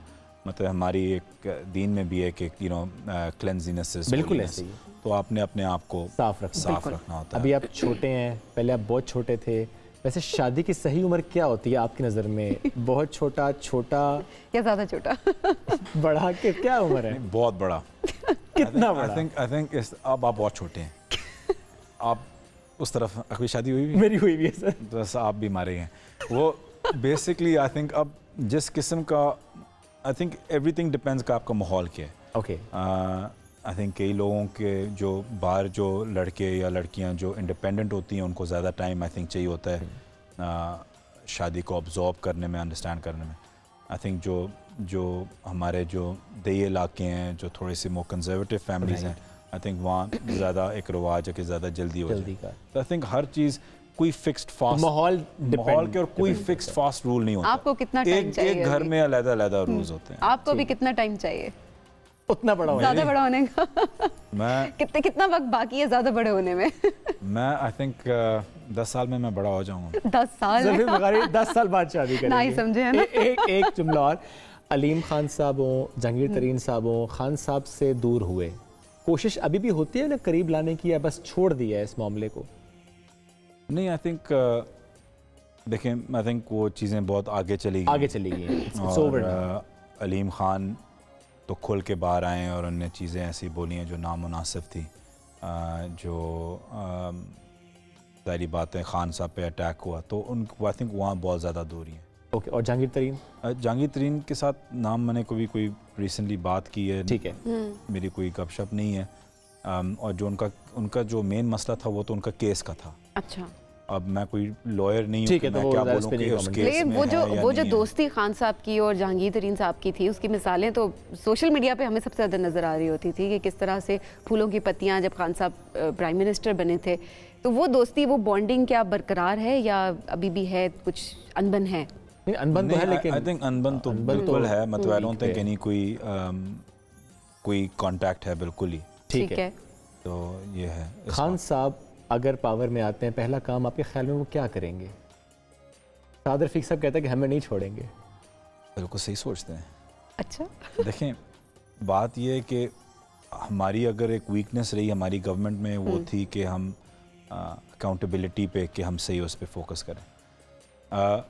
हमें इस माहौल से बिल्कुल निकलना चाहिए कि आप विंडिक्टिव हो या आप मतलब है कि बदला लें। बदले की बात नहीं है, लेकिन बात यह कि अकाउंटेबिलिटी होनी चाहिए। ठीक है। और गैर मुनासिब केसेस नहीं होने चाहिए किसी पे भी, ना हम पे ना उन पे, किसी पे भी नहीं होने चाहिए। लेकिन जो टॉप लीडरशिप पीडीएम की है, जो उन पे जो केसेस हैं वो हमने नहीं लगाए, वो पहले से लगे हुए थे। ठीक है। हमने सिर्फ बोला कि इन केसेस में कोई मकान नहीं है, इन केसेस को कैरी फॉरवर्ड करें जो कानून के मुताबिक हो। जिस पर खान साहब कहते हैं डील ना ढील ना, कोई मतलब कोई हम उसमें इन्वॉल्व ही नहीं होना चाहते। अगर इदारे, चाहे नैब हो, चाहे जुडिशरी, इदारों के ऊपर है, वो इदारों के ऊपर है, लेकिन उनको अपना काम करना चाहिए। बिल्कुल ठीक है, दैट्स ऑल। हमें बस उस हद तक जाना चाहिए, दैट्स इट। ठीक है, thank you so much Zulfi भाई, साथ मौजूद थे इस ट्रांसमिशन में। It was lovely having you. एक ब्रेक की तरफ बढ़ना है हमें, रमजान और हम वापस आएंगे, stay with us. Welcome back. Ramzan और हम में अब बात हम करेंगे पाकिस्तान के फ़लाही शोबे की। एक अलग मकाम, अलग पहचान है पाकिस्तान के फ़लाही शोबे की, और कई सोशल वर्कर्स हम देखते हैं जिन्होंने खदमात सर अंजाम दी हैं, जिसमें एक नाम है सबीना खत्री का। सबीना खत्री लियारी में किरण फाउंडेशन के नाम से एक इदारा चला रही हैं, जहाँ पर बच्चों और उनके वालिदैन की तालीम के साथ साथ जो मुआशी लिहाज से सपोर्ट है, उस सिस्टम को मेनटेन करना है। तो सबीना खत्री आज इस ट्रांसमिशन में ज्वाइन करें। सबीना, बहुत शुक्रिया आपने ज्वाइन किया हम न्यूज़ को। जानना चाहेंगे आपसे सबसे पहले, किरण फाउंडेशन क्या है? अगर फॉर्मली देखा जाए तो इट्स एन एनजीओ जो कि एजुकेशन के लिए काम कर रही है। इस वक्त मेन हब हमारा लियारी है, लेकिन अब हम लियारी से बाहर भी अपना काम एक्सपेंड कर रहे हैं। लेकिन ये इसकी बहुत ही इनफॉर्मल और बहुत ही स्मॉल इंट्रोडक्शन है। जो असल किरण फाउंडेशन क्या है, अगर आप मुझसे पूछें तो ये एक मिशन है, ये एक सोच है और आइडियोलॉजी है, जिसकी वजह से लोगों की जहनियतें चेंज हो रही हैं और एक पैराडाइम शिफ्ट हो रहा है in an area like Lyari. आज 18 साल हो गए हैं इसको, और लोगों की यहाँ पे माइंड सेट्स बदल गए हैं, घरों के माहौल चेंज हो गए हैं। हमारा जो मिशन है वो है कि हम एक शफकत भरा माशरा इस्टेब्लिश करना चाहते हैं। ये हमारा ओवर आर्चिंग मिशन है। अब शफकत भरा माशरा इस्टेब्लिश करने के लिए हमें किसी न किसी कश्ती में सवार होना था, और वो कश्ती हमारी एजुकेशन है। स्कूल्स के थ्रू हमने इस मैसेज को ले जाने के पीछे बहुत ज़्यादा काम हुआ। जो लियारी का एरिया है वो ट्रॉमा इन्फ्लिक्टेड है, बहुत ज़्यादा वायलेंस देखा है लियारी ने पिछले सालों में। उस वायलेंस का बेइंतहा असर हुआ है छोटे बच्चों पर। उन्होंने जो कुछ देखा है वो ही उसी चीज़ में वो ट्रेन हुए हैं। तो जब वो बड़े हो जाते हैं तो यही वायलेंस जो है साइकिल रिपीट होता है, क्योंकि जो दुनिया ने उनको दिया वो उसी तरह लौटाते हैं आगे। हमारा जो असल मिशन है वो है इस अब्यूज़ के साइकिल को रिवर्स करना। ये जब तक नहीं हो सकता जब तक बिलीफ सिस्टम लोगों के चेंज ना हो कि मोहब्बत दुनिया की सबसे बड़ी ताकत है। तो जो सबसे बड़ा हमारा मिशन है वो यही है कि हम शफकत भरा माशरा देखना चाहते हैं। कैसे करेंगे हम उसको? मोहब्बत पे ईमान को बहाल करना चाहते हैं। तो कहने को ये बातें बहुत फ्लावरी लगती हैं, लेकिन ये इतनी ज़्यादा ज़रूरी हैं कि जब तक हमारा ईमान मोहब्बत पे बहाल नहीं होगा, हमारी डीलिंग्स लोगों के साथ चेंज नहीं, अंदर भी बच्चों पे मजालिम चलते रहेंगे। एहसास की जगह से जब तक हम कोई काम नहीं करेंगे, हमारे काम में वो असर नहीं होगा। तो इसलिए हमारा स्कूल, जो कि वैसे देखा जाए तो स्कूल का मतलब होता है बच्चों की तालीम की जगह, लेकिन हमारा स्कूल जो है वो पेरेंट एंड चाइल्ड मॉडल है। यहाँ बच्चे के साथ साथ माँ का भी एडमिशन होता है। और जहाँ बच्चा पढ़ने आता है 5 दिन, वहाँ माँ 4 दिन पढ़ने आती है। और तालीम वो क्या हासिल करती है, वो अवेयरनेस उसको दी जाती है, फॉर्मल इनफॉर्मल तालीम होती है, जिसकी वजह से वो अपने घरों के माहौल को बदलती है। तो बेसिकली हम घर का जो सबसे बड़ा पिलर है माँ, और जिन जगहों पे माँ नहीं है तो वो शख्स जो ममता दे रहा है बच्चे को, चाहे वो बाप हो, नानी, दादी, फुप्पो, जो भी हो, वो हमारे ट्यूटलेज में, एजुकेशन के ट्यूटलेज का बहुत इंपॉर्टेंट पार्ट है। वो घर जाके घर के सारे माहौल को बदलती है। और अब एक घर बदलता है, उसको देखा देखिए उसका पड़ोस बदलता है, उसके रिश्तेदार बदलते हैं। और हमने 18 साल के अंदर लियारी में एक रेवोल्यूशन आते हुए देखी है। तो ये एक क्रक्स में मैंने आपको समझाने की कोशिश की है कि हम क्या कर रहे हैं। सही है, एक घर बदलता है तो उसको देखकर बाकी घर भी बदलना शुरू हो जाते हैं। चेंज एटलीस्ट स्टार्ट करना एक बहुत बड़ी बात होती है। सबीना, यहीं पे आपसे पूछना चाहूँगी, अगर हम तादाद की बात करें तो किरण फाउंडेशन से अभी तक कितने बच्चे और वालिदैन मुस्तफ़ीद हो चुके हैं? डायरेक्टली बेनिफिशरीज में तकरीबन 2000 से लगभग बच्चे हैं जो कि इस वक्त 800 के करीब हमारे स्कूल में पढ़ रहे हैं। तकरीबन 200-250 बच्चे ऑलरेडी ग्रेजुएट होके हमारे कॉलेज स्कॉलरशिप प्रोग्राम का हिस्सा बन के कॉलेजेस और यूनिवर्सिटीज़ में पढ़ रहे हैं। इसके अलावा हमारा एक दूसरा प्रोजेक्ट है जो कि बड़ा यूनिक प्रोजेक्ट है, जिसमें बच्चे हमारे मेन स्ट्रीम स्कूल्स जाते हैं और उनका पूरा होलिस्टिक एक प्रोग्राम है, वेलफेयर अटैच्ड है उसके साथ। वो बड़े जो समझ लें गिफ्टेड बच्चे हैं जो कैम्ब्रिज वगैरह में दाखिला पा सकते हैं, होप कर रहे हैं उनके साथ। उसमें भी तकरीबन 200 के करीब बच्चे उसमें हैं। डायरेक्ट बेनिफिशरीज तकरीबन 2000 होंगे, लेकिन इनडायरेक्ट बेनिफिशरीज इसके 3 गुना ज़्यादा हैं, क्योंकि हमारा प्रोग्राम जो है वो स्कूल की हद तक ख़त्म नहीं होता। उसकी वजह यह है कि माँ जो बच्चे के साथ स्टूडेंट बनती है वो अपने अपने इलाके में जाके एम्बेसडर बन जाती है हमारी तालीमात की। और कई माओं ने, मैं समझती हूँ ऑलमोस्ट 50% मदर्स ने अपने घरों से छोटे छोटे गेट टुगेदर्स, जहाँ बैठ के वो मोहब्बत की बात करती हैं कि बच्चों के ऊपर असरात अब्यूज़ के कितने बुरे होते हैं। जहनी सेहत पे उनको हम इतनी तालीम दे चुके हैं कि वो अपने इलाकों में इस तालीम को आम कर रही हैं कि बच्चों के साथ जुल्म करने से वो बच्चे बड़े होकर उस साइकिल को रिपीट करेंगे।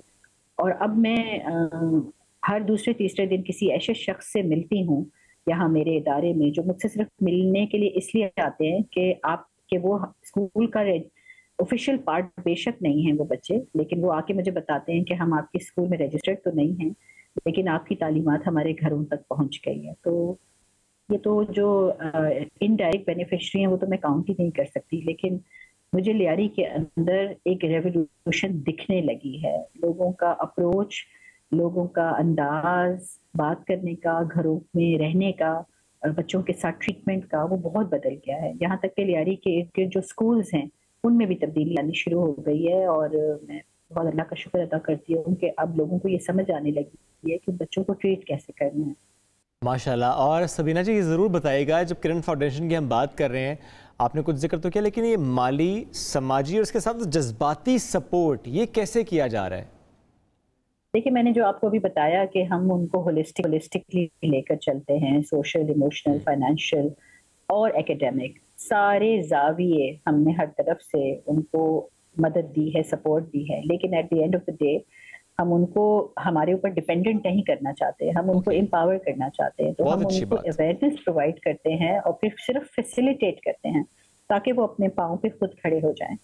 वेलफेयर हमारा बहुत स्ट्रॉन्ग है, मगर वेलफेयर में भी हमारी कोशिश हमेशा ये होती है कि हम उनकी मदद उनकी तालीम में करें, उनके बिजनेसेस को लॉन्च करने में करें, और जहाँ सिंगल मदर्स हैं जिनको मदद डायरेक्टली वेलफेयर की है तो वो हम उसमें भी करते हैं। कई घर हमने लेकर दिए हैं मदर्स को, उनका राशन का भी ज़ाहिर ख्याल रखते हैं।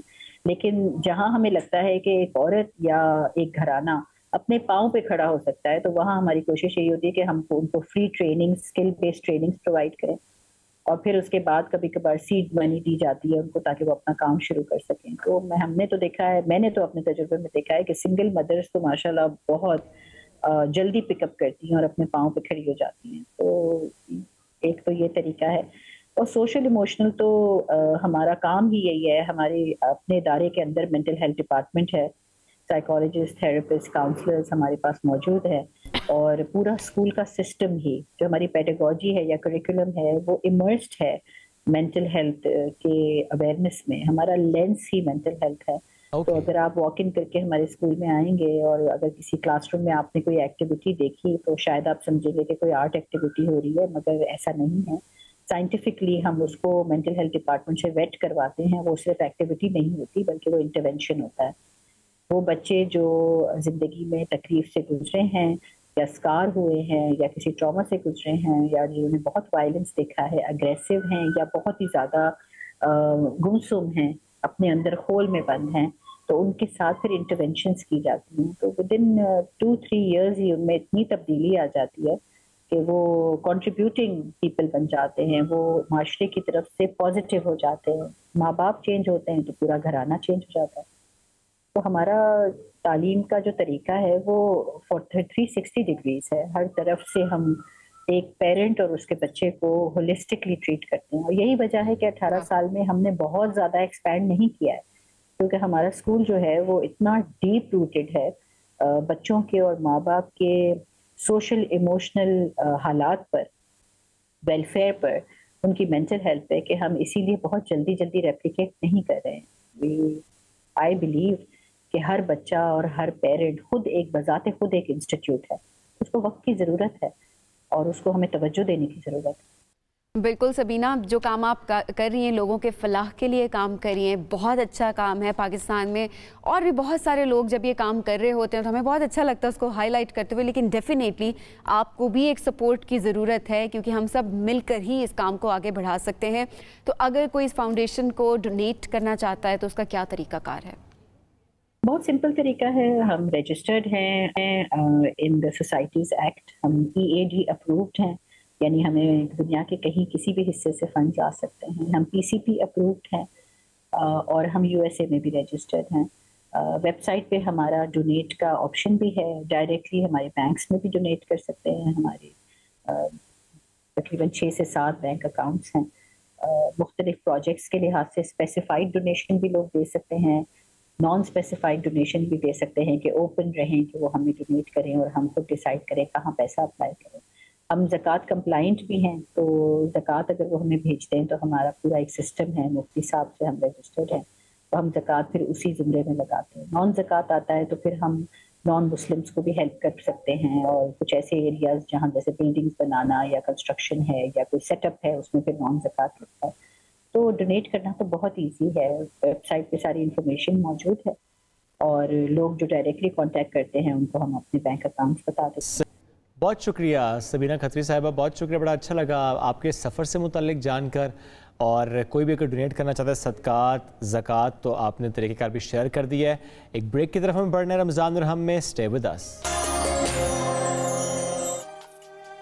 वेलकम बैक जी। रमज़ान और हम में खुशामदीद। तमाम लोग इस सेगमेंट के इंतज़ार में होते हैं, हम खुद इस सेगमेंट का इंतज़ार कर रहे होते हैं, क्योंकि इसमें हम इस्लामी वाक़यात सुनते हैं, जो इस्लामी तारीख़ के हीरोज़ और विलन्स हैं उनके बारे में बात करते हैं और उनकी ज़िंदगी से हम क्या सीख पाते हैं। तो आज हम बात करेंगे हज़रत इब्राहीम अलैहिस्सलाम। कल भी हमने बात की थी और आज उसी सिलसिले को हम आगे बढ़ाएंगे। हमारे साथ मजहबी स्कॉलर राजा ज़िया साहब मौजूद हैं। अस्सलाम वालेकुम। वालेकुम अस्सलाम रहमतुल्लाह। अच्छा, आज हम क्या बात करेंगे हज़रत इब्राहीम अलैहिस्सलाम के बारे में? देखिए, इब्राहीम अलैहिस्सलाम के बारे में हम जानते हैं कि उनका ज़िक्र कुरान मजीद में बहुत ज़्यादा है, और जब भी हम लोग नबी करीम सल्लल्लाहु अलैहि वसल्लम पर दरूद भेजते हैं तो साथ ही इब्राहीम अलैहिस्सलाम और उनके आल पर भी हम लोग साथ ही दरूद भेज रहे होते हैं। और ये अल्हम्दुलिल्लाह उनके जो वाक़यात हैं उनकी फ़ैमिली से रिलेटेड, वो वाकई में एक बहुत ज़बरदस्त अपने अंदर पैगाम लेके बैठे हुए हैं, जहाँ पे हमें पता चलता है कि उन्होंने कितना सेक्रीफाइस किया अल्लाह ताला के लिए, क्योंकि वो खलीलुल्लाह थे, अल्लाह के दोस्त थे। तो उन्होंने दोस्ती का हक़ अदा जो ना करते हुए जो इम्तिहान में उनको डाला गया, वो आप कह लें कि वो कहते हैं ही पास्ड विद फ्लाइंग कलर्स, यानी हर इम्तिहान में वो बेहतरीन तरीके से कामयाब हुए। उसमें सबसे जो बड़ा वाक़या हम देखते हैं वो ये कि जब उन्होंने उनको हुक्म दिया गया कि वो अपनी जो है वाइफ हज़रत हाजरा को लेकर हिजाज़ के इलाके में चले जाएँ, तो वो वहाँ पे चले गए, उनको और उनके बेटे को लेकर। अब वहाँ पे जब पहुँचते हैं हिजाज़ में तो अल्लाह ताला की तरफ से तो हुक्म यह था कि उनको वहाँ पे छोड़ के आपने आ जाना है। तो जब उन्होंने वहाँ पे उनको छोड़ दिया और वापसी की तरफ रुख किया, तो हज़रत हाजरा ने पहले तो उनसे पूछा कि भाई आप कहाँ जा रहे हैं छोड़ के, तो वो खामोश रहे, जाते गए। फिर उन्होंने पूछा कि क्या ये अल्लाह के हुक्म की वजह से है? तो फिर आपने यानी आप थोड़ा सा रुके तो उनको आइडिया होगा कि वाकई अल्लाह का हुक्म था। तो फिर उन्होंने कहा कि अगर अल्लाह का हुक्म है तो इसमें अल्लाह ताला ने यकीनन कोई हमारे लिए बेहतरी रखी होगी और हम इस पर सब्र करेंगे।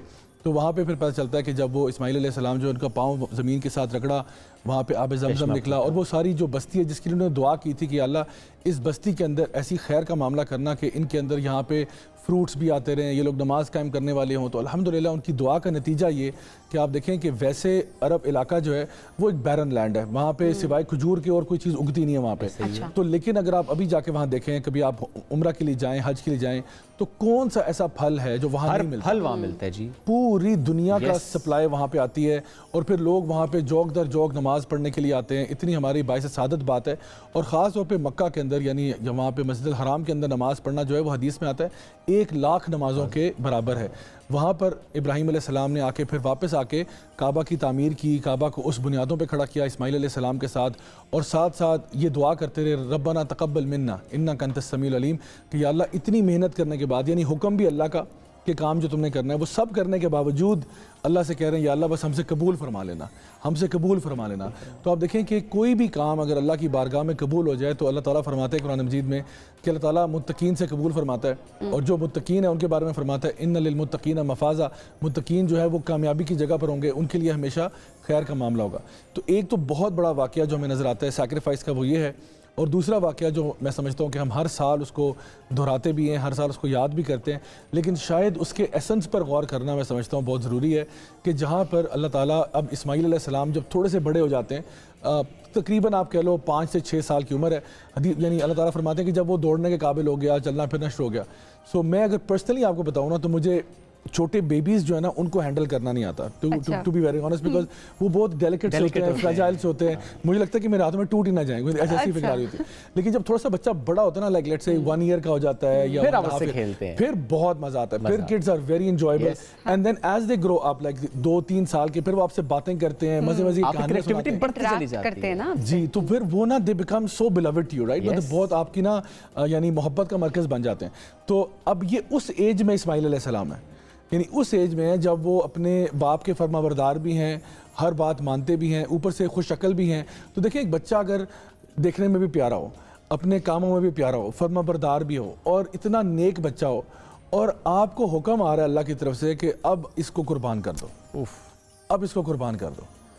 तो अब इब्राहीम अलैहिस्सलाम अल्लाह के खलील हैं, अल्लाह के दोस्त हैं, अब वो तो हिचकिचाते नहीं हैं, लेकिन वो अपने बेटे के पास जाके उनको समझाने के लिए, वो कहते हैं ना प्रीएम्प्ट करने के लिए उनको बताते हैं कि बेटा अल्लाह की तरफ से हुक्म आ गया है कि तुम्हें मैंने कुर्बान करना है, अल्लाह का हुक्म है, अल्लाह का हुक्म है।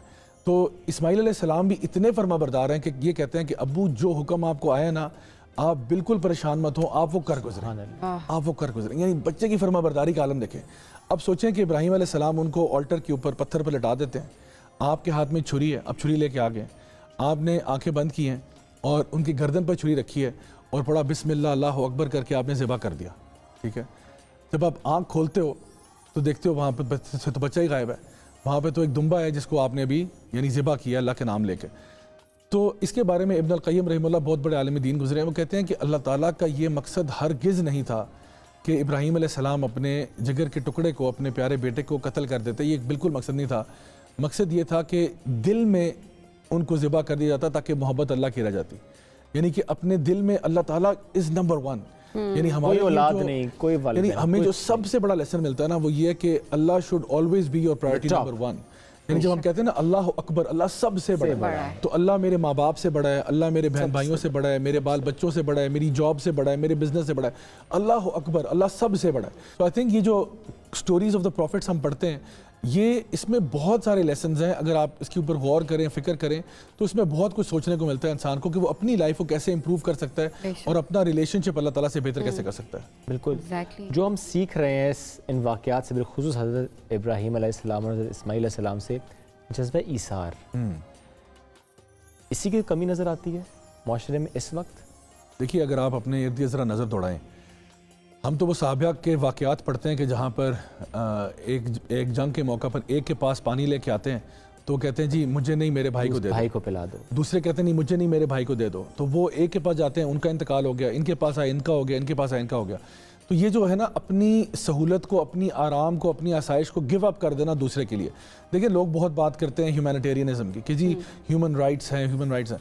मैं समझता हूँ इस्लाम जितनी ह्यूमन राइट्स की बात कर रहा है ना उतना कोई भी नहीं कर रहा, क्योंकि ह्यूमन राइट्स में आप क्या करते हो, बहुत सारे लोग हैं सोशल वेलफेयर के लिए काम करते हैं, सोशल जस्टिस के लिए निकलते हैं, लेकिन वो ये करते हैं कि उनका अपना काम भी चल रहा है। फॉर एग्जाम्पल वेस्ट में भी आप देखेंगे बहुत सारे सेलिब्रिटीज़ हैं जो अफ्रीका में जाके काम शुरू कर देते हैं, लेकिन उनका काम, उनका मेंशन भी LA में मिल जाएगा आपको, उनका काम शाम भी चल रहा है, उनका बिजनेस भी चल रहा है, और वो कुछ माल ले जाते हैं, अफ्रीका ट्रैवल करते हैं, वहाँ जाके गुरबा मसाकीन में खाने पीने की अशिया बांट आएंगे, कपड़े दे के आ जाएंगे, और उससे उनको एक फील गुड फैक्टर भी होता है कि भाई हमने कुछ काम किया, अच्छी बात है, करना चाहिए। लेकिन इस्लाम क्या कहता है? इस्लाम कहता है ये तो चले बेयर मिनिमम है। इस्लाम तो ये कहता है कि तुम्हें अगर अपना पेट भी काटना पड़े तो तुम्हें वो कर देना चाहिए। नबी करीम सल्लल्लाहु अलैहि वसल्लम का वाक़या हमारे सामने है कि आपके पास एक शख्स आया, तो आपने पूछा साहबा से कि कौन इसकी मेहमान नवाजी करेगा, तो एक साहबी ने कहा या रसूलल्लाह मैं तैयार हूँ, आपका मेहमान है ना, आपका मेहमान मेरा मेहमान है। घर लेके उनको, अब घर लेके जाते हैं, घर में अपने खाने के लिए कुछ नहीं है, तो कहा कि जो भी कुछ बचा है आप ऐसा करें, बेगम से ये कहा कि आप ऐसा कीजिएगा कि आप बहाने से अंदर आए, अब रात का टाइम है ना, बहाने से आए चिराग का तेल बदलने के लिए, और चिराग ले जाए वहाँ से, अंधेरा हो जाएगा, उसी अंधेरे में खाना सर्व कर दें, और जब खाना सर्व होगा तो मैं सारा का सारा मेहमान के आगे कर दूंगा, और मैं सिर्फ मंचिंग साउंड्स करता रहूँगा जैसे कि मैं कुछ खा रहा हूँ, और जब तक वो खाना खा लेगा, उसका पेट भर जाएगा, तब आप दोबारा चिराग वापस लेके आना, तो वो लाइट जल पड़ेगी और अब हम लगेगा कि हमने मिलकर खाना खाया। तो बिल्कुल ये मामला हुआ, और आपने इतनी मेहमान नवाजी की कि खुद रात को भूखे सोए, बच्चे भूखे सोए, बीवी भूखी सोई, मेहमान, और अगले दिन जब नबी करीम सल्लल्लाहु अलैहि वसल्लम के पास ये बात आई तो उनके आने से पहले आपको खबर मिल चुकी थी कि ये अल्लाह ताला का एक नेक बंदा ऐसा भी है जिसने इसार का ये जज्बा दिखाया। तो देखिए हमारा दीन जो बातें करता है ये सिर्फ बातें करने वाली नहीं है, सिर्फ अमल नहीं है, बल्कि इस पर अमल करना। तो मैं समझता हूँ कि हम हर बंदा अपने एतबार से सोचे कि मेरे इर्द गिर्द कौन से लोग हैं जिनके साथ मैं खैर का मामला कर सकता हूँ, चाहे मेरे वर्क प्लेस में हो, चाहे मेरे घर में हो, चाहे मेरे स्कूल कॉलेज यूनिवर्सिटी में हो, जहाँ पे मैं अबव एंड बियॉन्ड जा सकता हूँ। क्योंकि याद रखिए अल्लाह ताला तो हर चीज़ पर कादिर है, अल्लाह ताला हर चीज़ को देख रहा है, हर चीज़ पर विटनेस है। अल्लाह को पता है कि अगर आपने अपनी कोई चीज़ सैक्रिफाइस की है तो अल्लाह ताला यकीनन आपको उससे बेहतर देगा। ये बल्कि नबी की हदीस भी आपने फरमाया कि जब भी आप अल्लाह के लिए कोई चीज़ गिव अप करते हो ना, तो यकीनन अल्लाह आपको उससे बेहतर अता करता है, उससे बेहतर देता है। शर्त क्या है? तवक्कल। तवक्कल, अल्लाह पे भरोसा होना चाहिए।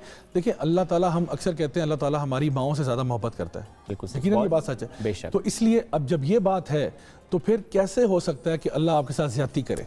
अल्लाह ने अपने लिए जुल्म हराम किया हुआ है, तो वो कभी भी नहीं होगा। बिल्कुल राजा साहब, बहुत शुक्रिया, आप हमारे साथ मौजूद थे, और यकीनन ये जितने भी वाक़यात हैं ये सिर्फ इसलिए शेयर हो रहे होते हैं कि आपको इस्लामी तारीख़ का पता चल सके, हमारे हीरोज़ का पता चल सके, उनकी ज़िंदगियों से हम क्या सीख रहे हैं वो आपको पता चल सके। क्योंकि आज के ज़माने के जब हम बात कर रहे हैं तो आए दिन हम अपने प्रोग्राम का आगाज़ भी अक्सर ऐसी खबरों से कर रहे होते हैं कि ये क्राइम हो गया, किसी ने किसी को कत्ल कर दिया, किसी चीज़ को छीनते हुए जो लूट मार का सिलसिला इस वक्त जारी है। मेरे ख्याल में ये अगर हम इन वाक़यात को सुनना शुरू कर दें, शायद हमारे अंदर कोई ना कोई तब्दीली ज़रूर आना शुरू हो जाएगी। तो ये सेगमेंट सिर्फ और सिर्फ इसी के लिए एक छोटी सी कंट्रीब्यूशन है हमारे प्रोग्राम के तवस्सुत से। ब्रेक लेते हैं, वापस आते हैं, साथ रहिए। वेलकम बैक जी, रमज़ान और हम में खुश आमदीद।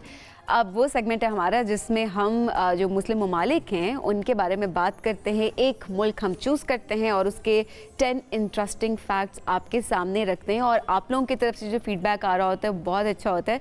वो मालूमात जो हमारे पास नहीं होती वो आप हमें दे रहे होते हैं, तो आज हम खुद सीख रहे होते हैं। एग्जैक्टली। मोरक्को, मराकेश, इसकी बात आज करने वाले हम। शुमाली अफ्रीका का अहम मुसलमान मुल्क है।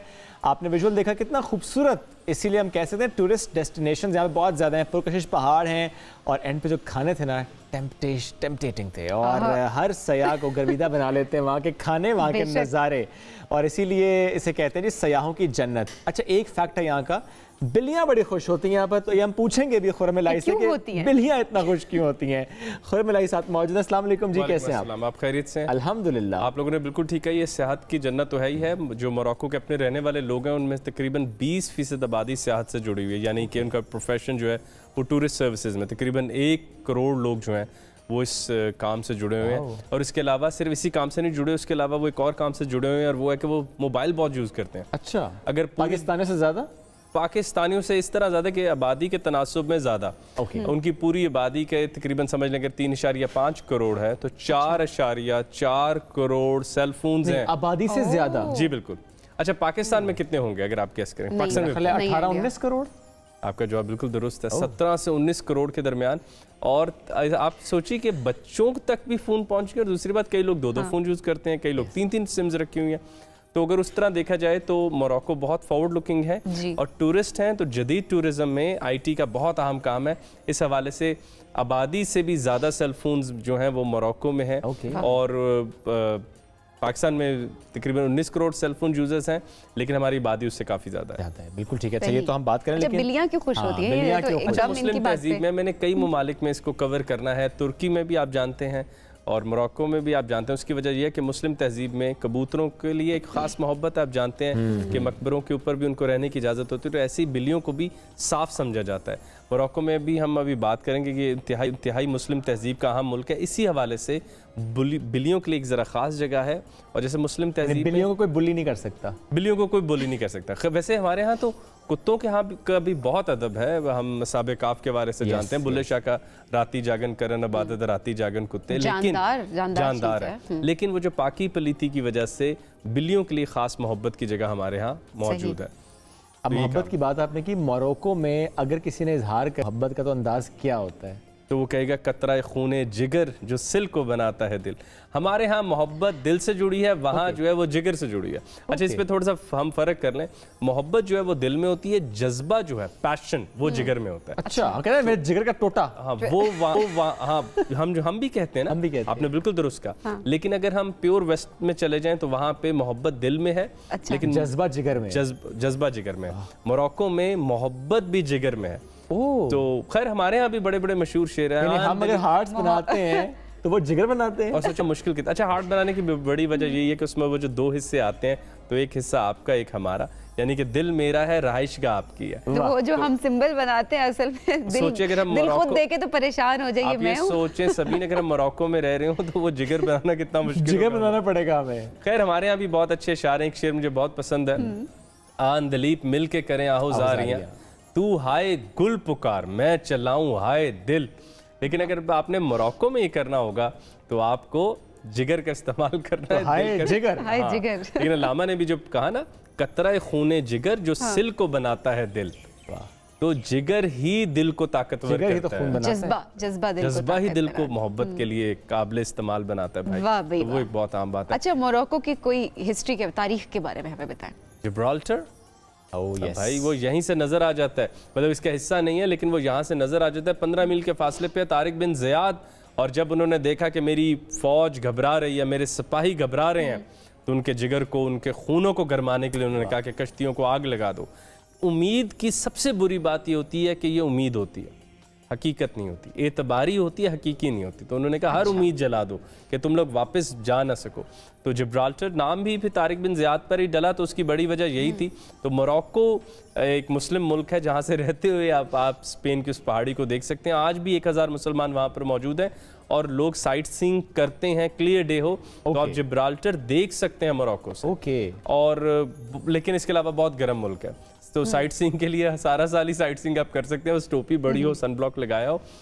इतना गर्म मुल्क है कि एक इतना बड़ा सोलर पार्क है यहाँ पे कि वो उनके दारुल खलाफे से ज़्यादा रकबे में बड़ा, 25,000 हेक्टेयर्स पर है वो। अच्छा, आप इमेजिन करें कि दारुल खलाफे से बड़ा उनके पास एक शहर है जहाँ वो सूरज से रोशनी लेकर बिजली बनाने की कोशिश करते हैं। और 25,000 हेक्टेयर्स के ऊपर मौजूद है। और उसकी वजह यही है कि वो दुनिया के उन जोन्स में है जहाँ पे डायरेक्ट सबसे ज़्यादा जो आप समझ लें कि गर्मी जो है या सूरज की रोशनी जो है वो आ रही होती है। और अगर हम जैसे तारीख की सभी ने की, तो हम कहते हैं ना कि यार बहुत पुरानी कोई शय वहाँ से मंसूब हो या मिली हो या उस पर बात हुई हो, व्हाट इज दैट वन? अच्छा, अब ये फिर थोड़ी सी कंट्रोवर्शियल बात है क्योंकि हमने अभी हम कह के गए थे 12,600 साल पहले हमने अपनी किस्त में कहा था तूफान आया। जी। वीनस ऑफ टैंटन एक वहाँ पर मिला है। ये एक छोटा सा समझे स्कल्पचर है, गुड़िया है, खेलने वाला एक बंदा है, या कदीम तहजीब का कोई खिलौना है, या कदीम तहजीब का कोई स्कल्पचर है। इसको कहते हैं वीनस ऑफ टैंटन। रिज़ा असलन ने अपनी किताब गॉड एंड एंथ्रोसेंट्रिक अप्रोच में इसको इस्तेमाल भी किया है कि तारीख दोबारा लिखी जाएगी मोरक्को की वजह से। जो वीनस ऑफ टैंटन एक छोटी सी चीज़ मिली है, कहा जाता है वो 5 लाख साल पुरानी है। जदीद साइंस के मुताबिक यूनिवर्स टुक 13.8 बिलियन ईयर्स। फिर खैर हमने 12,600 की मिसाल भी अपने हमने उसकी ट्रांसमिशन में दी, लेकिन ये कहा जाता है ये 5 लाख साल पुराना है, जिसकी वजह से ऐसे लगता है कि तारीख दोबारा लिखी जाएगी कि इंसान कब से ज़मीन पर मौजूद है। तो उसकी वजह से वो बिल्कुल एक इंसान नुमा सा पत्थर है। जब उसको हम कार्बन डेटिंग करते हैं तो पता चलता है कि वो 5 लाख साल पुराना है। तो हम कहते हैं कि इंसान अभी तहजीब में 10,000 साल पहले आया, 20,000 साल पहले आया, तो 5 लाख साल पहले एक खिलौना नुमा इंसान कैसे मौजूद हो सकता था। तो ये भी मोरक्को में मौजूद है और ये 1990s में ये दरियाफ्त हुई, इसलिए 1990 से पहले वाली किताबों के पास कोई ऐसा हवाला मौजूद नहीं है इसके हवाले से हम कहते हैं कि अब तारीख दोबारा लिखी जा रही है। 2 रोज़ पहले खुरम में हमने जो कतर की बात हम कर रहे थे, हमने कहा था फ्लैटेस्ट कंट्री, तो अगर हम उस तनासुब से इसको देखें तो यहाँ पर क्या है? ये बहुत बेहतर है। अगर आप देखें कि दुनिया का जो एक स्की रिजॉर्ट भी है वो यहाँ पर मौजूद है। यानी एक तरफ मैं कह रहा हूँ कि सोलर एनर्जी आप इस मुल्क से बना सकते हैं और जब हम दूसरी तरफ जाते हैं तो वहाँ पे एक स्की रिजॉर्ट भी शामिल है। और स्की रिजॉर्ट कैसे शामिल है कि आपको पता है दुबई में तो एक इंडोर बनाया हुआ है, ये इंडोर नहीं है, ये बिल्कुल रियल है। यानी मोरक्को में वो जो आपने जैसे बात की सियाहत की, वो सियाहों की मतलब जो लोग दुनिया देखना चाहते हैं, घूमना फिरना चाहते हैं, उनकी जन्नत इसलिए है कि वहाँ पर एक स्की रिजॉर्ट भी है, वहाँ पर दुनिया का एक सोलर पार्क भी है, वहाँ पर बिल्लियाँ ही बिल्लियाँ भी हैं, ढेर सारे लाल शहर है मराकश को इटसेल्फ रेड सिटी कहा जाता है। एक ब्लू सिटी है जो सारी बिल्डिंग्स ब्लू हैं। तो उन्होंने अपनी पूरी कंट्री को डिजाइन कर रखा है उसके लिए। अच्छा, एक सिटी है जो बिल्कुल रेड है, बिल्डिंग सारी रेड है, और एक है जो कि ब्लू है, और एक जो है वो ब्लू है। ऐसी खैर आपको पता है kind of a marketing kind of thing है। यूनान में आपको पता है वो जो वाइट है जो कि वो ऑन राइट ऑन द वैसे भी ब्लू बिल्डिंग्स को यही कहा जाता है ना कि मोरक्को से आपने कंसीव किया होगा। जी बिल्कुल। तो और आपको फिर हमें जब देखना पड़ेगा, जब हम मुल्तान तक आते हैं तो जब हम पॉटरी का रंग देखते हैं ब्लूइश, तो हम आहिस्ता आहिस्ता जो कुछ चीज़ें जोड़ते जाएंगे जो हमारे सामने नाज़रीन रेगुलर हमें देख रहे हैं। जैसे बिल्लियों का जिक्र हुआ, हमें पता चलेगा अच्छा मुस्लिम तहजीब में बिल्लियाँ बहुत हैं, ब्लू कलर बहुत ज़्यादा है। एक और अहम बात जो हम अभी देखेंगे, अगले शोज में देखेंगे, तुर्की तक जब जाएंगे देखेंगे, चांद सितारा झंडे पे अभी हमने उन पे बात करनी है। लाल रंग झंडों पे बहुत ज्यादा इनकलाबी रंग है, शोहदा का, और ये हम इंशाल्लाह आगे आने वाले एपिसोड्स में करते चलेंगे। मोरक्को के अपने झंडे में लाल रंग शामिल। अच्छा, लोग सिर्फ फोन में के थ्रू ही सोशलाइज करते हैं, वैसे भी बातचीत ज्यादा करते हैं आपस में, खामोश तो नहीं रहते। अरब और ये जो मुस्लिम तहजीब हो, खैर ये तो अफ्रीकन कंट्री है, वहाँ पर तो ये बैठना, चाय पीना, ढेरों बातें करना, शायरी करना, ये उस तहजीब का हिस्सा होता है। तो वो स्क्रीन टाइम और प्ले टाइम को बिल्कुल अलग-अलग रखते हैं। अच्छा, जबरदस्त। थैंक यू सो मच, बहुत शुक्रिया। आज हमने बात की मोरक्को की। अब हमें बढ़ना एक ब्रेक की तरफ, ब्रेक से वापस आएंगे, इस ट्रांसमिशन को कंटिन्यू करेंगे। Stay with us. Welcome back जी। रमज़ान और हमें खुश आमदीद कहेंगे आपको। शुएब, अभी हम ब्रेक में भी डिस्कशन कर रहे थे, कुछ हम ऐसी खबरें भी हमारे सामने आ रही होती है जिसका हम बार बार जिक्र भी करते हैं। आपने भी जिस तरह हमें दिखाया है कि किस तरह से आटे की तकसीम भी हो रही है, तो थोड़ा सा इस मरतबा हम थोड़ी ये बात करेंगे जो लोग डोनेट कर रहे होते हैं वो किस तरह से चीज़ों का ख्याल रख सकते हैं। आपको पता है कि मुल्क के हालात किस तरह के हैं कि लोग यकीनन वहाँ पर भगदड़ ज़रूर मचती है, लोग फ़ौरन आना शुरू हो जाते हैं और वो चाहते हैं कि उनको वो राशन या जो भी चीज़ आप बांट रहे हैं वो उन तक पहुँच जाए, उनको मिल जाए और सबसे पहले मिले। लेकिन उसमें आपने यह एहतियात ज़रूर करनी है कि इस तरह की सिचुएशन क्रिएट ना करें किसी भी तरीके से। अगर आप देना चाहते हैं, आप कुछ भी डोनेट कर रहे हैं, वो खाना है, वो पैसे हैं या कोई और अशिया है, तो उसका आप ख्याल ज़रूर करें कि आप उस जगह पर जा रहे हैं, लेकिन उसका एक मैकेनिज़्म ज़रूर बनाएं कि लोगों को इस तरह से किसी भी किस्म का नुकसान ना उठाना पड़े। बिल्कुल ऐसी जगह ना, जैसे 2 रोज़ पहले हमने कराची में भी देखा था, भगदड़ मची थी फैक्ट्री के बाहर, तो ऐसा ऐसी कोई सिचुएशन नहीं होनी चाहिए कि किसी के लिए भी अनकंफर्टेबल सिचुएशन हो, बिकॉज बुजुर्ग भी होते हैं, बीमार भी होते हैं, बच्चे भी होते हैं। यस, तो उन सब का ख्याल आपको रखना है। और इसके साथ साथ ये बात हम जरूर कहेंगे कि डू डोनेट। ज़रा ये महीना है, हम ज़्यादा से ज़्यादा ज़कात और खैरात और सदकात की तरफ बढ़ते हैं, लेकिन बस मैकेनिज्म पे ज़रूर हमें सोचना है। एज एन इंडिविजुअल हम क्या कर सकते हैं उस पर हमें ज़रूर सोचने की ज़रूरत है। इजाज़त लेंगे आपसे, कल दोबारा मुलाकात करेंगे। दुआ में याद रखिए। अल्लाह निगहबान।